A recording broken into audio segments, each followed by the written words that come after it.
ஞானானந்தமயம் தேவம் நிர்மலஸ்படிகாகிருதிம் ஆதாரம் சர்வ வித்யானாம் ஹயக்ரீவம் பாஸ்மகே. நேயர்கள் அனைவருக்கும் அஸ்ட்ரோ KS ஐயங்காரின் பணிவான நமஸ்காரங்கள்.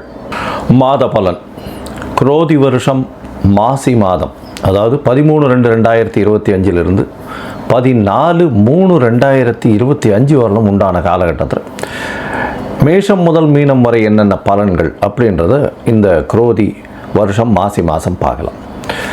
இப்போ இந்த மாத பலனில் முதல்ல நம்ம இந்த மாதத்தினுடைய கோள் சாரம் என்ன அப்படின்றத பார்ப்போம். இந்த மாதத்தில் வரக்கூடிய விசேஷ நாட்கள் என்ன அப்படின்றத பார்ப்போம்.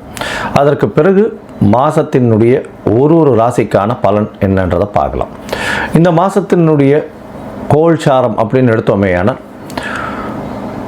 ரிஷபராசியில் குரு வக்ர நிவர்த்தி ஆகிடுறார். இந்த மாதம் அதாவது தை 29ஆம் தேதி வக்ர நிவர்த்தி ஆகிடுறார். அதுவும் தனியாக ஒரு வீடியோ போட்டிருக்கேன், பாருங்கள். 29ஆம் தேதி தை மாதம் வக்ர நிவர்த்தி ஆனதுனால குரு 2ஆம் இடத்துல இருக்கார், அதாவது ரிஷபத்தில். மிதுனத்தில் செவ்வாய் வக்ரம், கன்னியில் கேது, கும்பத்தில் சனி, சூரியன் மற்றும் புதன், மீனத்தில் சுக்கிரனும் ராகுவும். இந்த மாதத்தில் பார்த்தாலேயானால் மாற்றங்கள் என்னென்ன வருது அப்படின்னு பார்க்கும்பொழுது, செவ்வாய் வக்ர நிவர்த்தி அடைகிறார். எப்போ அப்படின்னா, இந்த மாதம் பிறந்து ஒரு 10 நாள்லேயே, அதாவது 21/2/2025 அன்றைக்கே செவ்வாய் வக்ர நிவர்த்தி. ஆனால் மிதுனத்தில் இருக்கார். இதை தவிர பார்த்தாலேயானால் புதன் இந்த மாதம் கும்பத்திலிருந்து மீனத்துக்கு போகிறார். அது 26/2/2025 அன்னைக்கு. அதற்கு பிறகு பார்த்தாலேயானால் 4/3/2025 அன்னைக்கு சுக்கிரன் வக்ரகதி அடைகிறார் மீனத்திலேயே. புதன் 9ஆம் தேதி அன்னைக்கு 9/3/2025 அன்னைக்கு வக்ரகதி அடைகிறார், அதுவும் மீனத்தில். இப்போது இந்த மாதத்தினுடைய கோள் சாரம் இது. பொதுவாகவே நம்ம மாத கிரகங்கள்னு சொல்லக்கூடியது சூரியன், செவ்வாய், புதன் மற்றும் சுக்கிரன், இந்த 4 கிரகங்களினுடைய மாற்றத்தை வச்சு பேசுவோம். அதுவும் நம்ம சௌரமான மாதங்கள் அப்படின்ற ஒரு பட்சத்தை எடுத்து நம்ம பண்ணுறோம். இது சூரியன் ஒரு ராசியிலிருந்து அடுத்த ராசிக்கு செல்லும் பொழுது அதனுடைய மாற்றங்களை வைத்து அதனுடைய அந்த சூரியனுடைய மாற்றத்தை வச்சு அந்த மாதத்தினுடைய பெயர், அதாவது கும்ப மாதம் அப்படின்னு பேர் வைக்கிறதுக்கு காரணமே மாசி மாதத்துக்கு கும்பத்தில் சூரியன் போகிறதுனால தான். அதனால் மிச்சவாள்லாம் பார்த்தோம்னா இது நம்ம தமிழ்நாட்டில் குஜராத்து இந்த மாதிரியான இடத்துலலாம் கடைபிடிக்கப்படுறது. மிச்சதெல்லாம் சந்திரமான மாதங்கள்ன்றதை வச்சு பண்ணுறான். சந்திரமான மாதங்கள்னு சொல்லும்பொழுது பார்த்தாலேயானால் அமாவாசைக்கு அடுத்த நாளோ பௌர்ணமிக்கு அடுத்த நாளோ உண்டான நாட்களை மாதத்தின் முதல் நாளாக கொண்டு அவர்கள் சந்திரமான மாதம் அப்படின்ற விஷயத்தை செய்கிறார்.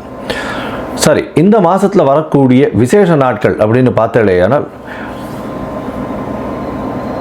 அதாவது 25/2/2025 அன்றைக்கி பார்த்தோம்னா காஞ்சி விஜயேந்திர சரஸ்வதி ஜெயந்தி நடக்கிறது. காஞ்சியில் விஜயேந்திர சரஸ்வதி சுவாமிகள் அவருடைய ஜெயந்தி. 26ஆம் தேதி அன்னைக்கு 26/2/2025 அன்னைக்கு மகா சிவராத்திரி, அதாவது பிரதோஷ காலம். மகா சிவராத்திரி மிகப்பெரிய ஏற்றம். ஏன்னா பிரதோஷ காலத்தில் சேவிக்கிறது அப்படின்றது ரொம்ப விசேஷம். அதாவது 13ஆம் நாள் அமாவாசைக்கும் பௌர்ணமிக்கும் 13ஆம் நாள் பிரதோஷ காலம்னு சொல்கிறது. இப்போ வரக்கூடியது 26/2 அன்னைக்கு வரக்கூடியது உங்களுக்கு வளர்பிறை பௌர்ணமி அப்படின்றதுனால கண்டிப்பாக ஒரு நல்ல ஏற்றம் இருக்கும். அதை தவிர பார்த்தாலேனால் அன்றைக்கி மகா சிவராத்திரி அப்படின்றதுனால அந்த சிவராத்திரிக்கு அப்புறமா உங்களுக்கு பனிப்பொழிவு கூட இருக்காது. வெறும் வெளிச்சம், வெயில் தான் அதிகமாக இருக்கும். லாங் டேஸ் தான் இருக்கக்கூடிய வாய்ப்புகள் உண்டு. சூரியனுடைய ஆளுமை ரொம்பவும் அதிகமாக இருக்கக்கூடிய வாய்ப்புகள் மிகவும் அதிகம். அதனால் வெயில் அதிகமாக இருக்கக்கூடிய வாய்ப்பு நிச்சயமாக இருக்கும். இந்த மாதத்தில் பார்த்தோம்னா 28/2/2025 அன்றைக்கி மாசி அமாவாசை. அது ஒரு பெரிய விசேஷம். மாசி அமாவாசைன்றது அமாவாசைன்றது சூரியனும் சந்திரனும் சேர்ந்து இருக்கக்கூடிய ஒரே பாகையில் இருக்கக்கூடிய விஷயம். இந்த காலகட்டத்தில் சூரியனும் சந்திரனும் சேர்ந்து இருக்கும் பொழுது என்னென்ன யோகங்கள் வரும் அப்படின்றது தனியாக வீடியோ போட்டிருக்கோம், அதில் போய் பாருங்கள். இன்ஃபேக்ட் அது நல்ல ஒரு விஷயங்கள். சூரியனும் சந்திரனும், அதாவது யாராவது ஒருத்தர் உச்சமோ ஆட்சியோ இருந்தால்னா நல்ல ஒரு ஏற்றம் கிடைக்கும். இல்லைன்னா சுபர்கள் வீட்டில் இருந்தால்னா நல்ல ஒரு ஏற்றம் கிடைக்கும். இந்த மாசி அமாவாசை நல்ல ஒரு ஏற்றம் கிடைக்கக்கூடிய நாள். அதற்கு பிறகு பார்த்தோம்னா 3/2025 அன்னைக்கு மாசி மகம், அது வந்து பௌர்ணமியை சேர்ந்து வரும். மாசி மகம் ஏன்னா சூரியனுக்கும் சந்திரனுக்கும் கிட்டத்தட்ட 180 டிகிரி, அதாவது சூரியன் கும்பத்திலையும் சந்திரன் வந்து சிம்ம ராசியிலையும் இருக்கக்கூடிய காலகட்டம். பௌர்ணமி வெளிச்சம் வந்து ஒரு பெரிய அட்வான்டேஜ் என்னென்னா, இதில் பிறந்தாள்னா ராஜா போல அவர்களுடைய வாழ்வு அமையும். ராஜாளும் இது அவர்களுக்கு கிட்டும். இதில் என்ன விசேஷம் அப்படின்னா, சூரியனுக்கும் கார்த்தாலேருந்து சாயந்தரம் வரலும் உங்களுக்கு வெளிச்சம் இருக்கும். சந்திரனும் பௌர்ணமி சந்திரனாக இருக்கிறதுனால இரவு முழுவதும் வெளிச்சமாக இருக்கும். ஸோ ரிலேட்டிவ்லி பார்த்தோம்னா என்டையர் டே அண்ட் நைட் ரெண்டுமே ரொம்ப வெளிச்சத்தில் இருக்கக்கூடிய காலகட்டம். அதனால தான் வெளிச்சம் அதிகமாக இருக்கக்கூடிய காலங்கள், அதுவும் வந்து பௌர்ணமி காலங்கள்னும் பொழுது ரொம்பவும் ஏற்றம் இருக்கக்கூடிய வாய்ப்புகள் உண்டு. இந்த மாசி மகம், அதாவது பௌர்ணமி காலகட்டத்தில் பிறக்கக்கூடிய எல்லா குழந்தைகளுக்கும் பெரிய ஆளுமை இருக்கக்கூடிய வாய்ப்பு உண்டு. இதை பற்றியும் வந்து நிறைய சொல்லியிருக்கோம் இந்த இதில் யூடியூப் சேனலில் நிறைய சொல்லியிருக்கேன். இதற்கு பிறகு பார்த்தேனால் இந்த 14/3/2025 அன்னைக்கு காரடையான் நோன்பு, இது வந்து ரொம்பவும் விசேஷமான காலகட்டம். காரடையான் நோன்பு அப்படின்னு சொல்லக்கூடியது வந்து மாசியும் பங்குனியும் கூடுறது அப்படின்னுவா. அதாவது கார் அப்படின்னா வந்து கருப்பு நிறம், இருண்ட இடம், யமலோகம் இதெல்லாம் குறிக்கக்கூடியது இந்த கார் அப்படின்றது. அடையான் அப்படின்னு, கார் அடையான்றது, அடையான்னா அடைய மாட்டான் அப்படின்னு சொல்லக்கூடியது. அதாவது பெண்கள் வந்து தன்னுடைய கணவருக்குன்னு, அதாவது திருமணமான பெண்கள் தன்னுடைய கணவருக்குன்னு விரதம் இருந்து செய்யக்கூடிய ஒரு பெரிய விஷயம் இது. இந்த காரடையான் நோன்பு நோற்பது பெரிய விஷயம். இதன் மூலியமாக தன்னுடைய கணவருக்கு ஆயுள் விருத்தி ஏற்படக்கூடிய வாய்ப்பும், அவர்களுக்கு வந்து மாங்கல்ய பலம் அதிகரிக்கக்கூடிய வாய்ப்பும் நிச்சயமாக உண்டு. இதனால தான் கார் அடையான் நோன்பு அப்படின்னு பேர். இந்த சாவித்திரியினுடைய கதையை சொல்வா, சத்யவான் சாவித்திரியினுடைய கதையை சொல்வா. அவர் வந்து சத்யவானுடைய உயிரை மீட்டு கொண்டு வந்தவள் அப்படின்றதுனால அந்த காரடையான் நோன்பு மிகவும் விசேஷமாக சொல்லப்படுகிறது. பங்குனி மாதத்தின் முதல் நாள் அன்னைக்கு பண்ணுறது. அதனால் பங்குனி பிறந்த உடனே அதை பண்ணுவாள். நார்மலி பார்த்தாலேனா அந்த காரடையான் நோன்பு டைம் வந்து சாயந்தரம் 5:30லேருந்து 6:30 வரும். அந்த டைம் வந்து நான் தனியாக போடுறேன் உங்களுக்கு. இதை தவிர பார்த்தோம்னா நார்த் இந்தியாவிலலாம் ஹோலி பண்டிகைன்றது விசேஷமாக கொண்டாடுவோம். ஹோலி பண்டிகைன்றது வந்து இப்போ ஒரு அதாவது பெண்கள் வந்து தன்னுடைய தமையன் தம்பி, அதாவது பிரதர்ஸ் எல்லாருக்குமே, தம்பி அண்ணன்களுக்கு வந்து கயிறு கட்டி அவர்களிடம் சேவிச்சுட்டு அவர்கள்கிட்ட வந்து பைசா வாங்கிட்டு அவர்கள்ட்ட ஆசீர்வாதம் வாங்கிக்கிறதும், அவர்களுக்காக வந்து ரொம்ப வேண்டிக்கிறதும், அவர்களுடைய உடல்நிலை நல்லபடியாக இருக்கணும்னு வேண்டிக்கிறதும் அவர்களுக்கு பெரிய மகிழ்ச்சியை கொடுக்கும். ஆண்கள் பெண்களை வந்து தன்னுடைய என்ன சொல்கிறது சகோதரிகளாக பாவிக்கக்கூடிய ஒரு பெரிய ஒரு பண்டிகை. இது வந்து ஹோலி பண்டிகையாக கருதப்படுகிறது. இது வந்து நார்த் இந்தியாவில் ரொம்ப ஃபெமிலியர், மிகவும் அந்த கலர்ஃபுல் ஃபெஸ்டிவலாக இருக்கும், ரொம்ப ஏற்றத்தோடு இருக்கக்கூடிய காலகட்டம். சரி, இந்த மாதம் மேஷம் முதல் மீனம் வரை எப்படி இருக்குது மாசி மாதம் அப்படின்றத பார்ப்போம். அதற்கு முன்னாடி என்னுடைய மொபைல் நம்பர் கீழே ஸ்டாலிங்கில் போயிட்டு இருக்கோம். உங்களுக்கு அஸ்ட்ராலஜிக்கல் கன்சல்ட் தேவைப்பட்டதுன்னா நீங்கள் எனக்கு ஃபோன் பண்ணுங்க. உங்களுடைய date, time, place of birth, உங்களுடைய பெயர், தாய் தந்தையர் பெயர் எனக்கு அனுப்புங்க. முதல்ல உங்களுடைய ஜாதகத்தை போட்டுவிட்டு அதில் வந்து உங்களுடைய நட்சத்திரத்தில் பாத சந்தி இருக்கா, நட்சத்திர சந்தி இருக்கா, அதை தவிர லக்ன சந்தி இருக்கா, லக்ன பாத சந்தி இருக்கா, இதெல்லாம் பார்த்துட்டு, ஏன்னா பொதுவாகவே இந்த சந்தி இருக்கும் பொழுது பார்த்தாலேனால் அவளுக்கு எந்த ராசின்னே தெரியாது. அதனால் மிருகசீரிஷ நட்சத்திரம் நினச்சிட்டுருப்பா, அவள் வந்து ரிஷப ராசி நினச்சிட்டுருப்பா, மிதுன ராசியாக இருக்கும். இந்த காலகட்டத்தை பார்த்துட்டு உங்களுக்கு சொல்கிறேன். எனக்கு வரக்கூடிய ஜாதகத்தில் பார்த்தோம்னா பாதி பேருக்கு அவள் வந்து மிருகசீரிஷம் 1ஆம் பாதம் 2ஆம் பாதம் அப்படின்னு நினச்சிட்டு இருப்பாள். ஆனால் அவள் வந்து பார்த்தோம்னா 3-4 பாதத்தில் இருப்பாள். அதனால் வந்து ரிஷபராசின்னு நினச்சிட்டு இருப்பா, மிதுன ராசியாக இருக்கும். அதே மாதிரி துலா ராசின்னு நினச்சிட்டு இருப்பா, அவளுக்கு விருச்சிக ராசியாக இருக்கும். அந்த மாதிரி வந்து பாத சந்திகள் வந்ததே ஆனால் அவர்கள் எந்த ராசியில் இருக்கான்னு தெரியாமே அவள் வந்து கோவிலில் போய் அர்ச்சனை பண்ணிட்டு இருப்பாள். 40 வயசு 50 வயசு இந்த மாதிரி இருந்துட்டு இருப்பாள்.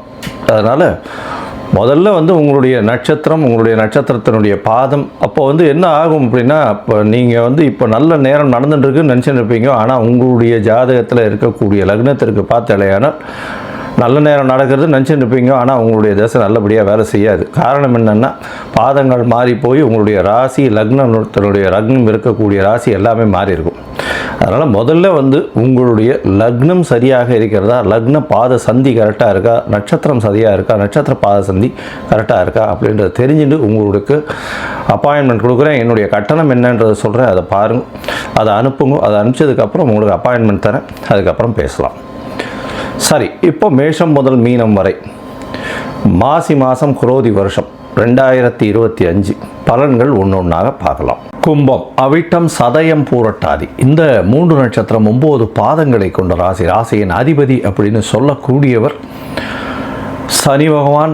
ராசியிலேயே இருக்கார். சனி ஆட்சி பெற்ற சனியாக இருக்குது, மூல திரிகோண வீடு. அதனால் கும்ப சனி வேறு, ஜென்ம சனி நடக்கிறது 7 சனியில். அதனால் ஸ்ட்ரெஸ்ஸு கொஞ்சம் அதிகமாக இருக்கும், உடல் உழைப்பு கொஞ்சம் அதிகமாக இருக்கக்கூடிய காலகட்டம், மென்டல் ஸ்ட்ரெஸ் அதிகமாக இருக்கும்.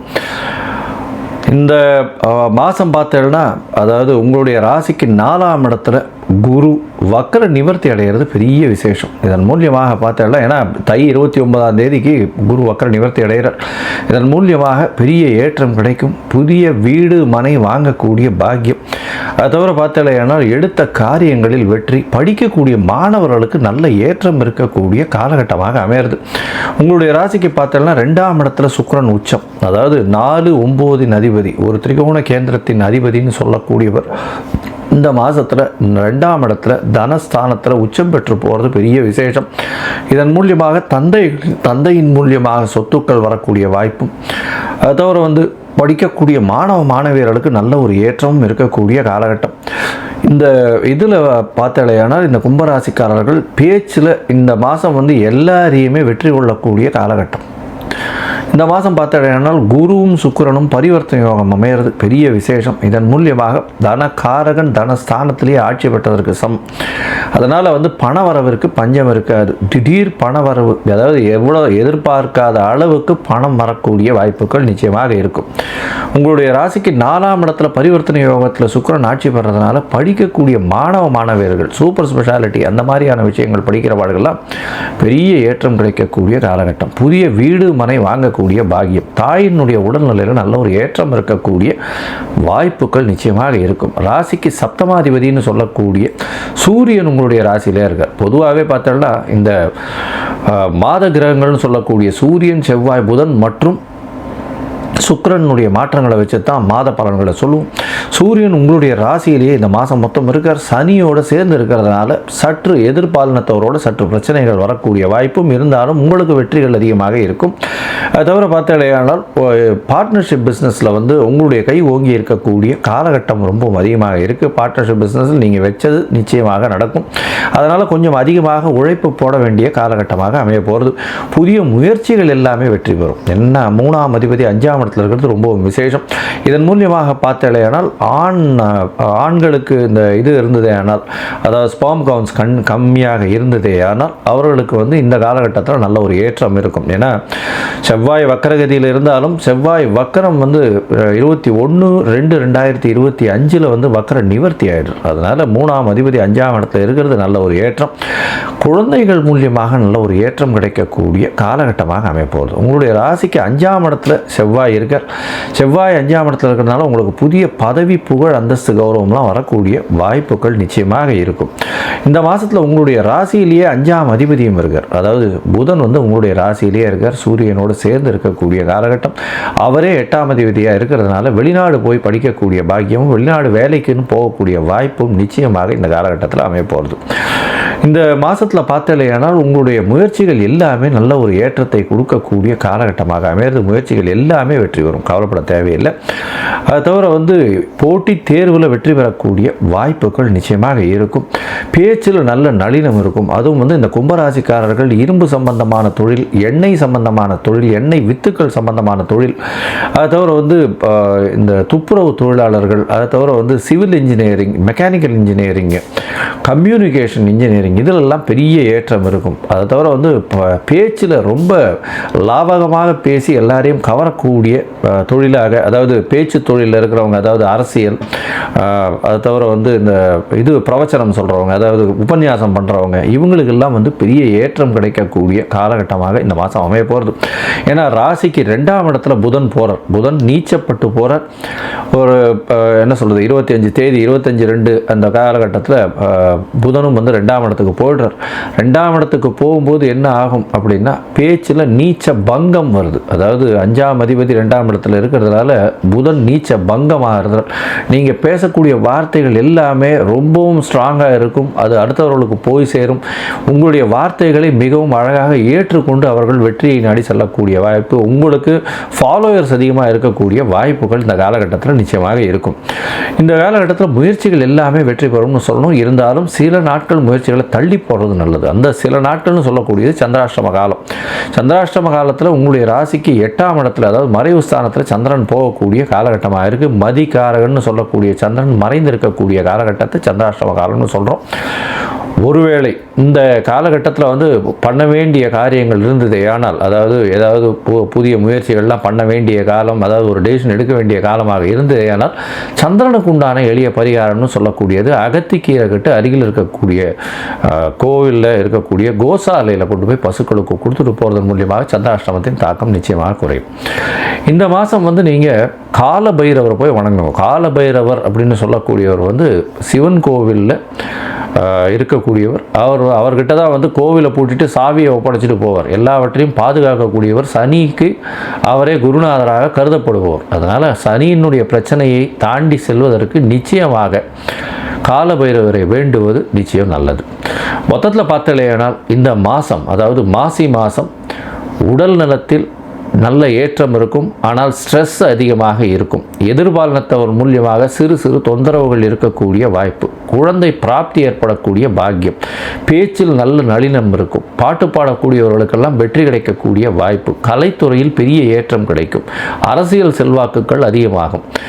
அது தவிர பண வரவிற்கு பஞ்சம் இருக்காது. தொழிலில் பெரிய லாபம் இருக்கக்கூடிய காலகட்டம்.